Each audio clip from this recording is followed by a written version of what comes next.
Good evening, everybody, and welcome to the latest episode of the TB2 podcast. You're sitting here talking wrestling with the Burr. You gotta spell it out. It's B-U-R-R, Burr. I'm sitting here with my cousin, other tag team champion of the IWC. We got Boss in the house. What's up, Boss? Yo, B.O. double dollar signs. What up? It's your boy. What up? We here. My cousin Burr. We in the building. Make sure you spell the name right. Make sure you spell my name right. Hey, man. It's an AEW Thursday, bro. You know, it's a lot to talk about, man. We got a pay-per-view coming up real soon. It's time to get into it, man. Let's run through the card. Let's see how we think things are going to go. We'll keep score. We'll see how things go after Sunday. All right? All right. So we're going to start at the bottom. We're going to start the pre-show. Okay? So the things that have been announced for the pre-show thus far is a national championship blackjack battle royal. Blackjack meaning there's 21 competitors. It's like a battle royal like WWE, but instead of 30 people, you got 21. Now, this is for Ricochet's title. Ricochet's been announced, and Tommaso Ciampa's been announced. That means 19 other people that have not been announced for this match. They could be jobbers. That could be big names. Right. Who knows if somebody else comes out and takes the title? I think Ricochet keeps it. Well, that's where, if there's going to be a debut, that's where it's going to happen now. 100%. I think Ricochet keep his title. I agree. Why not? Why not? Who beating Ricky? Who beating my nigga Ricky right now? Nobody. And that's the thing. With the stuff that he's doing with the demand, he's succeeding with the demand. He makes a good heel champion. There's no sense in taking it off of him. And he can be cocky enough to use it afterwards and say, I beat 20 other people to defend my title. Y'all can't mess with me. Ciampa will go out there and whoop some people, though. He gonna go out there and eliminate some people. It's over the top. Yeah, he gonna toss some people over, man. For sure. I think he goes far, but I think Ricky wins it. I agree. So the next match for 0 Hour, we talked about it earlier, is the Willow Nightingale versus Lena Cross for the TBS title. So here's how I see this playing out. Okay? Here's how I see this playing out. I see Willow winning this match. I see Lena and possibly Megasis attacking her, beating her down after this match, making her weak, meaning it's basically 2 on 1.5 in their tag team match later. And I think that causes us to have new tag team champions. Willow keeps the TBS title, but the tag team titles go to the Megasis and Lena Cross. That's how I see that going. Well, this 0 Hour shit, so I don't see no title change. And I don't see no title change, and I don't see no clean ending as far as like Willow Nightingale getting her ass beat. I mean, that's one of the things we were talking about. You guys see the full ending of it. What's better than her getting her ass beat down right before the pay-per-view starts, and you're like, oh, well, she's got to get her comeuppance in the tag team match, right? Her and her partner's going to get their comeuppance in the tag team match, right? I got to see what happens. It's not going to matter. I think they lose the tag titles. Me too. So Me too. I kind of see it playing out just like that. So that's and we'll go ahead and count that as a double, a twofer. We'll count that as the 0 Hour show, as well as giving our prediction for the main show, because those are the only 2 announced for the 0 Hour. That's it. So that's all they really need. That's all they need. Talk a little bit, drop a couple vignettes, and have these 2 matches. So going into the main show, you got the Dogs taking on Darby Allin, Orange Cassidy, and Roderick Strong. Well, we talked about this. I think the Dogs win. Yeah, I was gonna say, it's a good story. It's a good story and a good team, man, with Darby Allin, Orange Cassidy, and Roger Strong. So I don't know, but I just see the Dogs winning, especially and young Fit Finley's son to the mix, David Finley. I see the Dogs winning, bro. And that's I don't know if they're going to do it where, because there's been this thing back and forth between Roderick Strong and Orange Cassidy, maybe something happens towards the end of the night where they don't fully see eye to eye. I mean, they have each other's back, but they're still not cohesive yet. And the Dogs take advantage. The Dogs have been working together for years. Yeah, I think they're going to get it together just enough to get the match going and get the match over with. I don't know. I think honestly, bro, I think they're gonna sell differences will be settled aside, and they're gonna perform as a good 3-man team. I just don't think they're gonna be able to beat the Dogs. Yeah. But you might be right, man. If they really want to get into it deeply and get good with the booking, and they'll make it like that. But I think the Dogs gonna win this one clean, bro. I think the Dogs win, and I think that pushes them up to the Trios titles picture. They should be fighting for Trios titles. Me too. All right, we got Bandito versus Andrade. Non-title. Okay. Well, I think I like Andrade. You know that. I like Andrade. I like Bandito too, bro. I think with it being non-title, not for the Ring of Honor title, I think Andrade wins it with the help of the family. And I think that pushes him into a title match for the Ring of Honor title against Bandito. He says, hey, listen, I beat you on pay-per-view. I beat you in front of everybody. There's no reason why I shouldn't be champion now instead of you. Let me fight you for your belt. I think that's where we go with this. Yeah, this is definitely one of those matches on the pay-per-view that extends. Like, this is not going to be the final showdown between them. That's what I do believe. I do believe that's the outcome as well. Like, this isn't the end of them. And this also opens up the opportunity for Andrade to win a belt. So I do think Andrade is going to win this one. And the Callis family, they're trying to capture all the gold. This would tick another box, capturing all the gold. Yeah, now we're gonna see how that work out. I don't see that working out too well with Andrade, man, but we gonna see. But right now, as of now, you know, him being new and him being in the family, Cal's family and whatnot, like, I see him winning it, bro. And he got the insurance policy called the Don Callis family behind him, dog. Yep. A match I'm excited to see. Swerve Strickland, one-on-one, Brody King. Heavy hitter.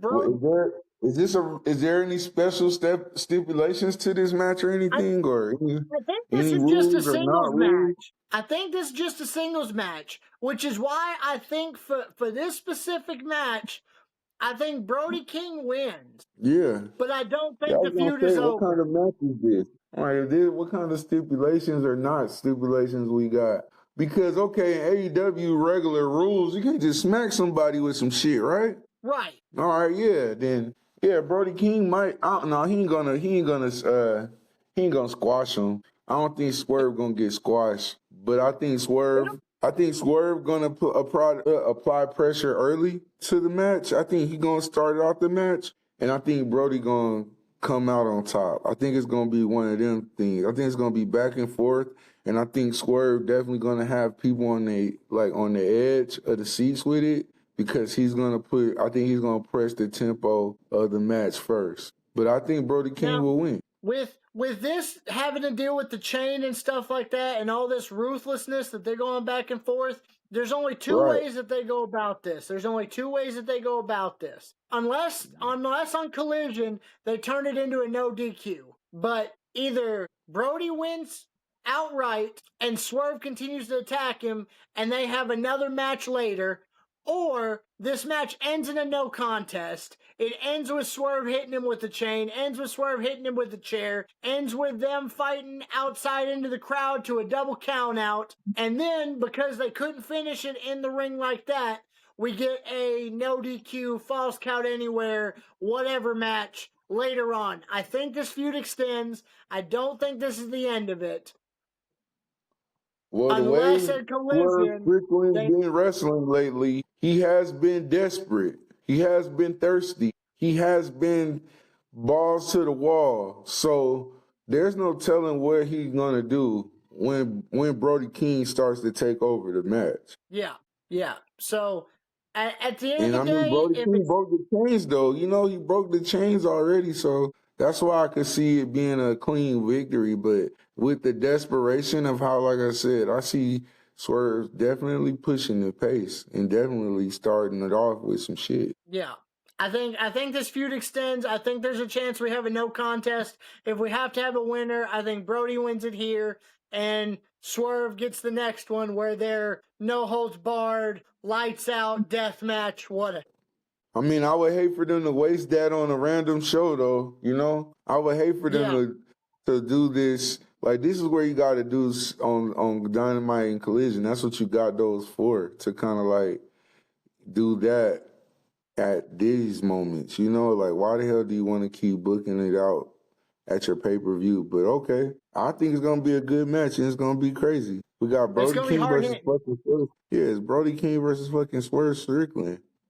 After you watch Andrade versus Bandito. So it's going to be tight. Next match on the card, we got Everybody is Banned from Ringside. Toni Storm versus Marina Shafir. Right. I see this happening.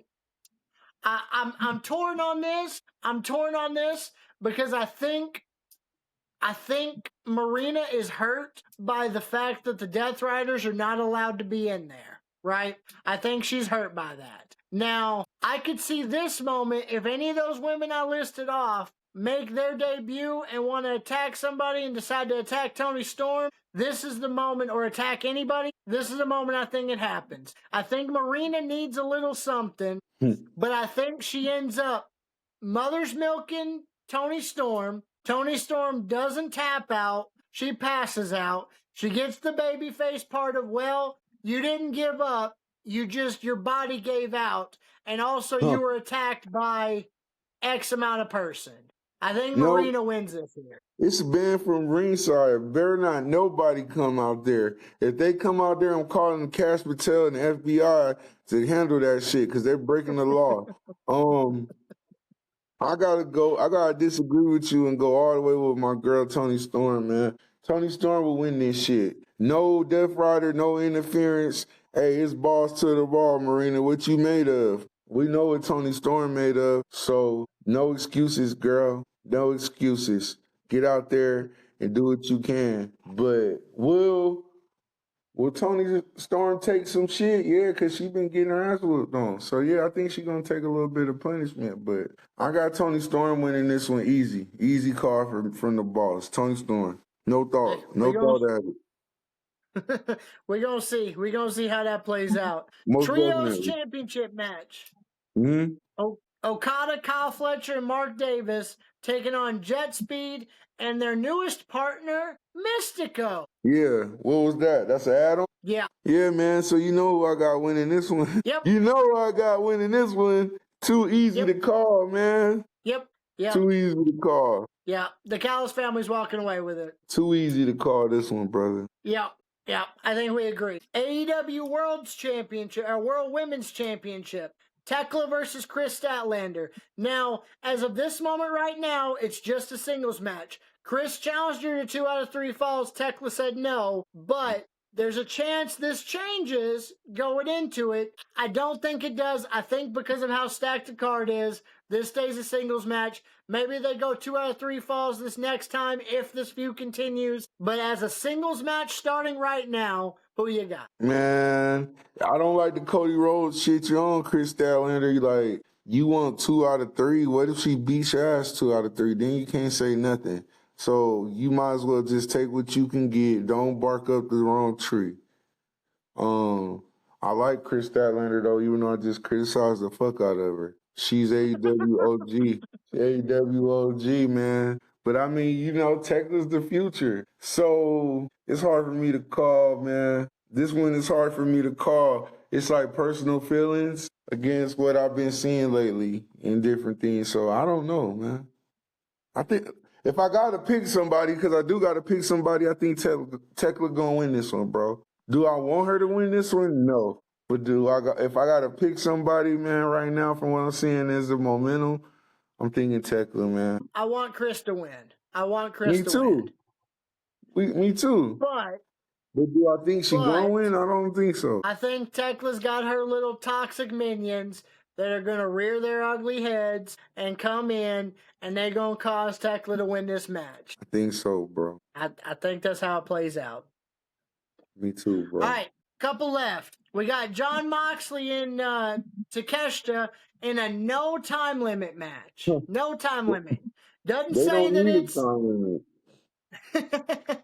It's not no DQ. It's not nothing like that. They just have no time limit. They can go as long as they need to until they have a winner. Well, one thing that you and me both know about is a thing called Korean barbecue, yakiniku, right? Yes, sir. And Takeshita, he's from Japan, right? Correct. Yeah, man. He's about to get his ass yakiniku on my prediction is John Moxley yakinikus this motherfucker. That's the prediction of death. They don't need a Y'all time get limit because fried. it only take about 15 minutes to make some good yakiniku to be done. Like 10 minutes, 15 minutes.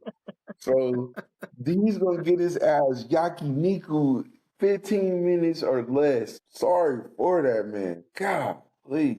So, Sorry, man. I'm because sorry for you. Ain't no Don Callis family shit gonna help you with this shit.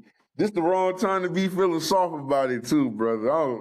because of what we said earlier, because of what we said and what I think they're building to, Takeshita versus Okada, right? That's what I think they're building to. I Yeah. think Takeshita wins this match clean. Oh, I think hell no.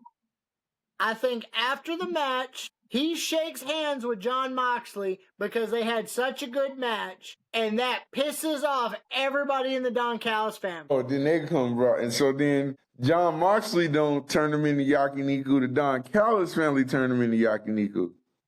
Correct. Oh, okay. It don't matter. It don't really matter. He ain't served up regardless. What I do know is we might need to have a moment of silence for our man because he wants to get fucked up. Yeah, either way it goes. Either way it goes, he getting fucked up. That's right. Either way he go, he's Korean barbecued out there. Lord. All right. FTR versus the Young Bucks. Tag team titles on the line. Legacy on the line. Right now, they've got 4 matches they won against each other. 2 wins for FTR, 2 wins for the Young Bucks. If this is a best of 5 series, this is the 5th game. All right? Yep. Any stipulations on this match? Tag team wrestling. That's it? That's it. Oh, shit. They doing no shenanigans. I like this. This is going to be, okay. If this shit going in order, right? Like we calling like we doing the predictions, the Darby Allin match will be great. That'll be a good match to open it up. As a matter of fact, the first 3 matches is going to be great, right? They're going to be good. I think the Tony Storm match might fall off for some people, you know. Then in between that, we're gonna have some action. We're gonna have some shit, right? Yeah. But this match right here, oh man, this match right here is gonna be marquee. This is one of the marquee matches on the card, bro. And I think they're gonna pull out all the stops. I think they pull out all the stops. Cause I don't know, man. Like I said, all that good shit that we're gonna have before this, right? It ain't gonna add up to what this is gonna be. So I just predict a good match. And like you said, a lot of legacy on the line, bro. A lot of legacy. Yeah. And we in LA and you know, the West Coast and AEW, you know, so wow. I don't know, bro. Do I want to? I want to go Young Bucks only because you know it's the Young Bucks, baby. You know, on a night like this, who else gonna beat them except the Hardy Boys or FTR? You know, I could honestly see this match going either way. I could see the Young Bucks using their power and saying, you know what? We're the best tag team. This is our chance to prove it. FTR, you're 1B to our 1A. I could also see them saying, hey, behind the scenes saying, hey, listen, we appreciate everything that FTR is. Our legacy is based on more than just our feud, and you can be the 1A to our 1B. I could see it going either way. The thing that I think puts it over for me is the fact that FTR hurt their family that was ringside a couple of weeks ago. The family's going to be ringside again. I don't see them losing or getting beat up in front of their family twice. Well, when I was speaking on my prediction, I was just speaking on straight wrestling. Now, if we talking about the booking, right? Because, you know, Young Bucks, they like VPs and stuff, right? Correct. So, they got 2 choices to make. Technically, if you want to talk in storyline, Swerve and Hangman end up beating them and they lost their EVP status. But behind the scenes, yeah, they're still EVPs. All right, so in real life, they could think about it like you said, man. Go ahead and put over FTR to prolong and preserve the tag team division in AEW as a whole. Or they could be egotistical and put themselves over. In storyline and kayfabe, they don't have that power, so they're gonna have to win without it. Correct. So that's gonna make it even sweeter for them. So yeah. I feel like Young Bucks take it, and yeah, I can't see them getting embarrassed on this night in this city in front of their family. That's what I'm leaning to. I could see it behind the scenes. Story, the booking of it, I could see it either way. I don't know the Young Bucks on a personal level. Yeah. I don't know how they feel about the whole situation. I could see them being egotistical. I could see them putting other people over. I don't know them personally. The thing that puts me over is the fact that I don't see them getting embarrassed in front of their family twice in a matter of a month. I just don't see it happening. I think the Young Bucks win this match and take the belts. I think Young Bucks got they got a lot of pride. And it'll be a good ending for them to win, you know. But yeah, it's hard for me to call, but I'm going with Young Bucks, bro. I'm going with the Young Bucks. Well, let's get through this last one in the whole world. Let's get through this last one before we wrap it. All right, world title, Texas Death. MJF's a champion. Hangman Page is a challenger. If Hangman Page loses, Hangman Page cannot challenge for this world title again in AEW. He's done. He can never be another world champion again unless he goes to WWE, he goes to Ring of Honor, he goes to NXT, he goes to CMLL. But he cannot challenge for the AEW world title again. How you see it going? That's deep. And what happens if MJF loses? He just loses his belt and loses his dignity? Yep, and a lot of blood. Well, he ain't got a lot to lose. Like I said, the challenger gotta beat the champion. And with this being a Texas death match, Hangman Adam Page definitely is gonna beat the hell out of MJF. Yeah. I don't know who's gonna win this one, bro. This is one I'm comfortable with just not saying without picking. I would love to see MJF win and keep going, see where he goes, what swerves and turns he goes as remaining the champion and defeating Adam Page. Like, okay, where are we going now? So I wouldn't mind seeing his saga as a champ continue, but I wouldn't mind seeing Hangman Adam Page win his type of match and do this and keep it going. Because I mean, if he loses, then you know what the fuck? What are you gonna do now? Go lower? So I don't know.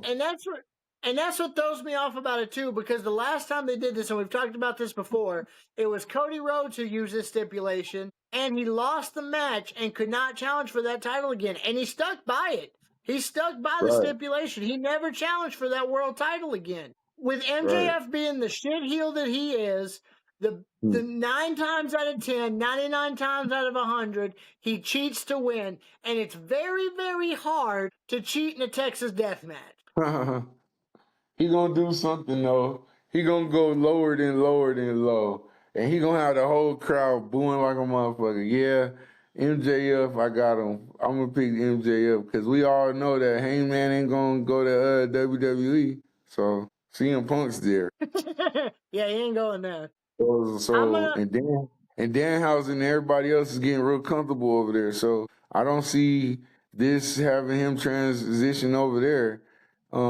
Which is crazy to me because if he loses, then he don't get the challenge for the belt no more. So I guess you got to do it's plenty other belts though, plenty other fish in the sea over there for you to fight for. So I guess it wouldn't be the worst thing if you lost and could never be the heavyweight champion, but you would be forever exiled, and that sucks. I'm going to put it into WWE terms here. I'm going to put it into something that people can relate this to. In my mind, this is how I kind of picture this, okay? Come on, tell me. I see MJF has the possibility of being a John Cena of WWE or of AEW. And when I say that, I mean he could be the one to hold that world title 17 times more than anybody else. The thing with winning that belt 17 times and being the most title holder in the history of AEW is you gotta lose it to win it back. That's just me being real.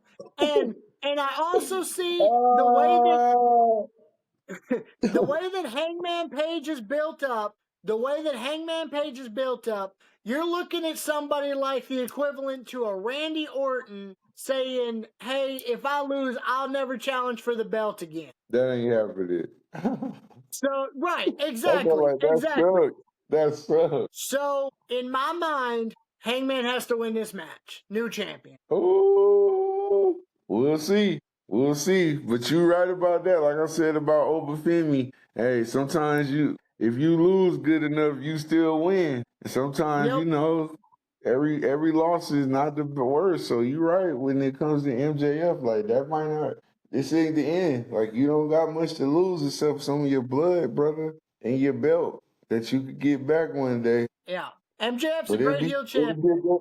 It'd be a damn shame you lose. It'd be a damn shame if you lose, motherfucker. Don't do it now. But hey, you right. We're going to see what happens, man. Sunday. Y'all, Revolution is Sunday. Everybody turn in. It's on HBO Live. Turn in, watch the matches. We're going to be keeping track of it. We're going to be doing probably a post show the next night, covering everything that happened on Collision, covering everything that happened on the pay-per-view. Y'all stick around. Make sure you're following us on TikTok. Make sure you're checking us out on Spotify so you don't have to see our pretty hair flowing in the wind. Make sure you like us on YouTube. Subscribe, follow, click, notify with the bell so you know when we're live. Do all that fun stuff. Guys, I don't like saying that because I feel like a YouTube shill. But hey, it is what it is. We're going to get there. Y'all have a good night. Stay safe. See you next time.